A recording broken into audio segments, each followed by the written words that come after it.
মই যদি দিছপুৰ থানাত পাইপ ভৰাব নালাগে নহয় নহয় মোৰ নাম হিমন্ত বিশ্ব শৰ্মা এইবিলাক কোনো ৰেকৰ্ড নকৰিব হা কিন্তু বাবা শুনা এই বন্ধ কৰা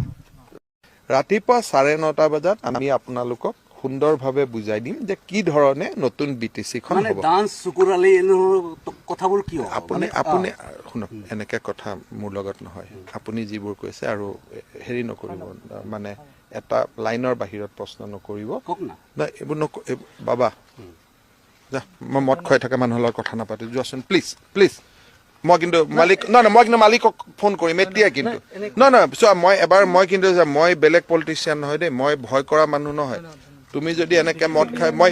সন্তোষ জয়সৱালে এতিয়াই ফোন কৰিছো ৰবা এইটো কাম নকৰিবা দেই ভুলতে নহয় মোৰ নাম হিমন্ত বিশ্ব শৰ্মা এইটো নকৰিবা দেই নহয় মদ খাই মন্ত্ৰী এজনক প্ৰশ্ন কৰাটো সাংবাদিকৰ নীতি নিয়মৰ বিৰুদ্ধ আৰু তুমি এতিয়া মদ খোৱাবৰ কাৰণে পাৰ্মিট লাগে জানানে নাই তোমাৰ পাৰ্মিট আছে নেকি গতিকে মই যদি দিছপুৰ থানাত পাইপ ভৰাব নালাগে তুমি ইয়াৰ পৰা আঁতৰা আৰু এইটো কাম জীৱনত হিমন্ত বিশ্ব শৰ্মাৰ লগত ট্ৰাই নকৰিবা কাৰণ তোমাতকৈ মই বয়সত ডাঙৰ চবত ডাঙৰ ৰাতিৰ 1 বজাত মদ খাই পেলাই ইয়াত আহিব নাপায় নহয় হয় নহয় এতিয়া তোমাৰ হা আছে মদৰ গোন্ধাবৰ কাৰণে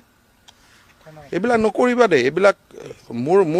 মই জানো নহয় কেনেকে সাংবাদিকৰ ইমান ধুনীয়াকৈ গোটেই কেইজনে কথা কৈ আছে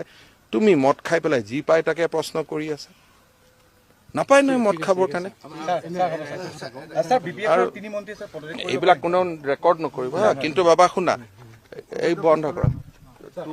তুমি জানা যে মই বেলেগ সাংবাদিক নহয় মই জয়ন্ত বুঢ়াক এইটো দেখাই চলি থকা মানুহ গতিকে মোৰ লগত এইবিলাক প্ৰেক্টিচ নকৰিবা হা একদম ভুলতো নকৰিবা তোমাৰ নাম কি ইয়াত বন্ধু ইহঁতে কাটি দিব বাৰু তোমাৰখিনি ৰেকৰ্ড তোমাৰ